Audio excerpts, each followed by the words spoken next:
What is up, you sexy YouTube mother lovers, and welcome back to another episode of the ATF Screws with Your Gun Rights. This video is kind of going to be a follow-up to the video that we did about the Biden proposed executive actions, because in that video we talked about one of the things that they were planning on going after was 80%, them evil ghost gats. The ATF has finally released their proposed regulations on how they plan on treating 80% going forward, and homemade firearms in general. This really doesn't seem all that bad until you start digging into it, because there's a couple of very specific things in here that could really change the way people treat firearm accessories, all sorts of just some really big ramifications for a lot of weird stuff that has nothing to do with 80% possibly. Because you know what the ATF does best? It's making random law-abiding gun owners felons overnight for literally no reason. We're going to get into all of the details of the new proposed guidelines and talk about what you can do to stop it. But first, a word from our sponsor. Today's sponsor is Sonoran Desert Institute. I get a lot of guys who ask me, Brandon, how do I get started in the firearms industry? Well, SDI might be a good place to start. It's great for anyone who has an interest in things in firearm technology, whether it's gunsmithing, firearm repair, or shooting sports management. Basically anything gun industry related. If that sounds like you might want to check them out. They have tons of online classes that make it super easy for you, so if you want to learn more, head on over to sdi.edu, go check them out. Thanks again to SDI. Back to the video. Let's put on your thinking caps, because we're about to dive into the new proposed ATF rule regarding 80% and privately made firearms. The big thing about this is they're actually changing the definition of receiver or frame, or basically just what is the firearm on a gun. Currently, for example, like on the AK, the receiver, the stamped sheet metal piece or the milled piece, if it's a milled receiver, that is currently the firearm. On the AR-15, it's the lower. On a Glock, it's the frame, etc. The ATF chooses one part that is the firearm, so that all the other parts you can just buy over the counter. That's the one piece that they consider the firearm is the piece that you have to do a background check on. You can't just get shipped to your house. You have to get it sent to an FFL, what have you. The rules for that, while sometimes being somewhat sporadically enforced, have been fairly consistent platform to platform for a long time now. But leave it to the ATF to fuck with things for no reason. Here we go. Proposed new definition of firearm, frame or receiver. Under the proposed rule, a frame or receiver is any externally visible housing or holding structure for one or more fire control components. A fire control component is one necessary for the firearm to initiate, complete, or continue the firing sequence, including but not limited to any of the following: hammer, bolt carrier, breech block, cylinder, trigger mechanism, firing pin, striker, or slide rails. Any firearm part falling within the new definition that is identified with the serial number must be presumed, absent an official determination by ATF or other reliable evidence to the contrary, to be a frame or receiver. More than one externally visible part may house or hold a fire control component on a particular firearm, which is the case for the vast majority of firearms that I'm thinking of off the top of my head. Such as with a split or modular frame or receiver, under these circumstances, ATF may determine whether a specific part or parts of the weapon is the new frame or receiver, which may include an internal frame or chassis, at least partially exposed to exterior to allow identification. This part doesn't seem all that bad, and in fact, it basically seems like the way things have almost always been. However, what concerns me is how vague they left that.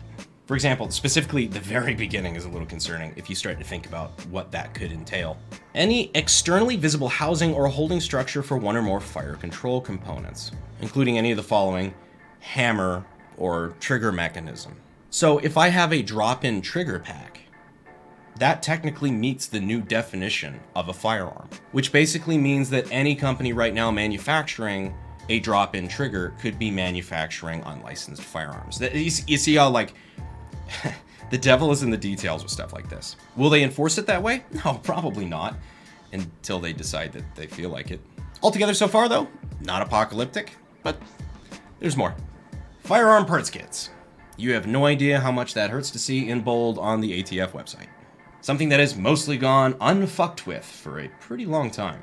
The proposed rule explains when a partially complete frame or receiver parts kit has reached a stage in manufacture where it may readily be completed, assembled, converted, or restored to a functional state, it is a frame or receiver that must be marked.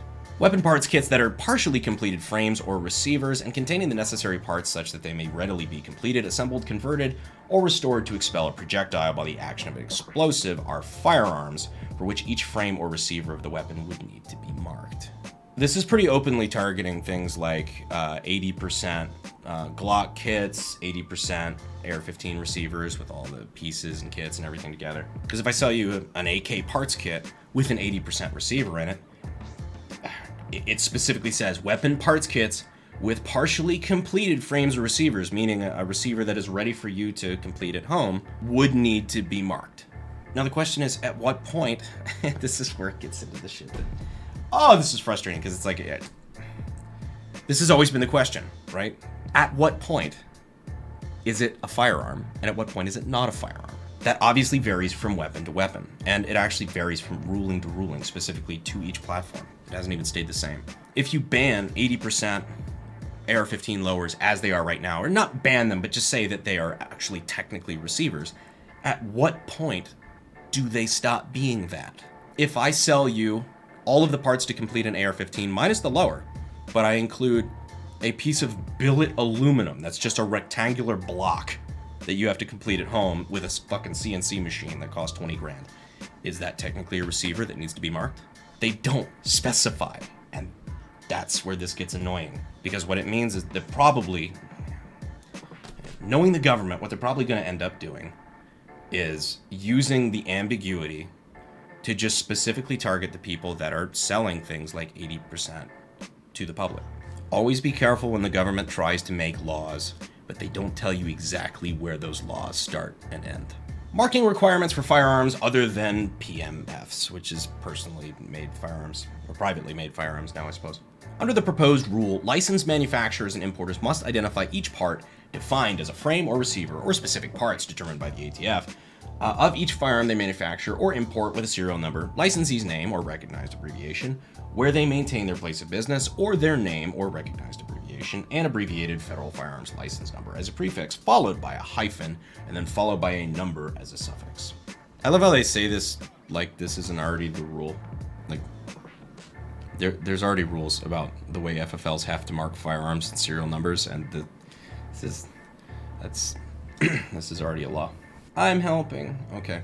Each part defined as a frame or receiver, machine gun, or firearm muffler or firearm silencer that is not a component part of a complete weapon or device at the time it is sold, shipped, or otherwise disposed of by the licensee must be identified with a serial number and all additional identifying information except the model, designation, and caliber or gauge may be omitted if the information is unknown at the time the part is identified. That's already the rule. Actually, this might be a little bit more relaxed than the existing rule. Like, I'm pretty sure if we already have completed firearm receivers just laying around the shop, we still need serial numbers and shit on them like that. Okay. I'm just gonna stop reading shit like this. Like, there's a lot of different things. I'm just gonna tell you what about these new proposed regulations kind of annoys me or I think you have to be concerned about. Because a lot of it really is just annoying bookkeeping information that really doesn't affect you. And a lot of it is really just the ATF reiterating what the law already is, because it makes them feel like they're doing something, I suppose. Okay, so this is where things get a little weird, and I'm frankly not sure what to think about this. Marking and record-keeping requirements for PMFs. Under the proposed rule, a privately made firearm is a firearm including a frame or receiver assembled or otherwise produced by a person other than a licensed manufacturer. So if you made an 80% at home, this is what they're referring to.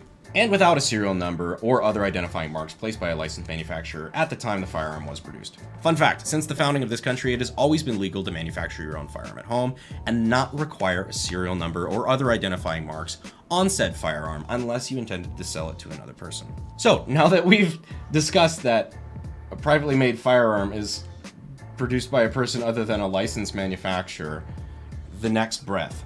Licensees must properly mark each PMF acquired before the effective date of the rule within 60 days after the rule becomes final, or before the date of disposition, whichever is sooner. I really am having a hard time figuring out what exactly they're meaning by that. I'm assuming this is like any 80% completed weapon that a licensee has logged into their own books, I guess, or just acquired at some point, has to now have a serial number, or be given a serial number, rather. I guess they're trying to crack down on the ghost guns that are already floating around, but I really just can't make sense of the fact that this was a provision for privately made firearms that had nothing to do with licensees, and they're talking about the rules for licensees. Literally all the next bullet points are just about when you have to mark privately made firearms as a licensee. This makes no fucking sense. If that wasn't made clear, licensee is referring to an FFL, like a federal firearms license holder, like we are. It's a license to manufacture or deal firearms, basically. It's not for the average citizen. The real question is, what effect does this have on privately owned 80% completed firearms? That would be the question, isn't it? Because I don't think we're getting an answer here. Licensees may refuse to accept PMFs or arrange for private individuals to have them marked by another licensee before accepting them, provided they are properly marked in accordance with this proposed rule. This has always been allowed. It's like the Rick and Morty meme. All right, that was always okay. Anyway, the TLDR on all this. There's a couple things in here that are super concerning. Notably, the fact that the redefinition of frame or receiver to include anything that holds fire control components, super concerning, and has a lot of implications on, for example, drop-in triggers were the thing that kept coming to my mind. Like, just all sorts of different things technically fit this description that are in no way, shape, or form currently considered a frame or a receiver. The other thing is I really don't like seeing the ATF go after specifically firearm parts kits, considering that's mostly what I put together is AK parts kits. The parts kit market is huge, and I don't like to see the ATF fucking with that. Scratch that. I don't like the ATF knowing that they can fuck with that. That is a thing that they can fuck with. Anyway, if you're concerned about this at all, good. You probably should be. But we're not all doom and gloom here. There is actually something that you can do right now to help fight this. I'm going to leave a link in the description and in the pinned comment where you can go submit comments to the ATF. Basically, when anything like this gets proposed, the ATF opens up a forum to basically just be able to post public comment on it. They want to just gauge the public's reaction to this, see if they're on the right track. Please take 3 minutes out of your day and submit a comment. Be polite, don't swear. I know it's kind of difficult around here. Be professional and just come at it from the way of a concerned citizen, because that's frankly what we are. And before you say this doesn't do anything, this has actually stopped so much horse shit in the past, it's not even funny. Hell, this is probably how we beat the arm brace thing back in December.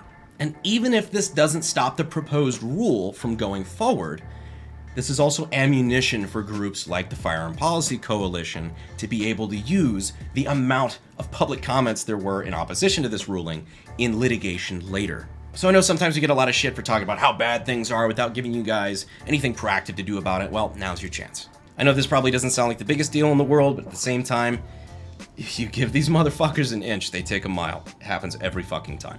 So anyway, guys, I know this wasn't the normal funny content you guys are used to. I'm gonna get off my soapbox now. I just thought this was important, especially since so many of you guys were asking for my comments about this. Given the circumstances, if I can't take fucking 30 minutes out of my day to talk about real Second Amendment issues, then I think we've got a bigger problem. Also, on a side note, you guys crushed that 50 like goal in the last Curse Gun Images, like, in the first 5 hours. I asked for 50,000 likes, and we got it, like, damn near immediately. But, like said, I'm a man of my word, so AK-50 light video, coming soon. Ish. So once again, please remember to leave a public comment there on the ATF's page. Like I said, I'm going to leave the links in the description and in the pinned comment. That's about all I got for you guys today. I appreciate you watching the end of the video, and as always, I will see you sexy YouTube mother lovers in the next video. Thanks. Fuel is my obsession to make the perfect weapon, like Rasputin's rise to the top.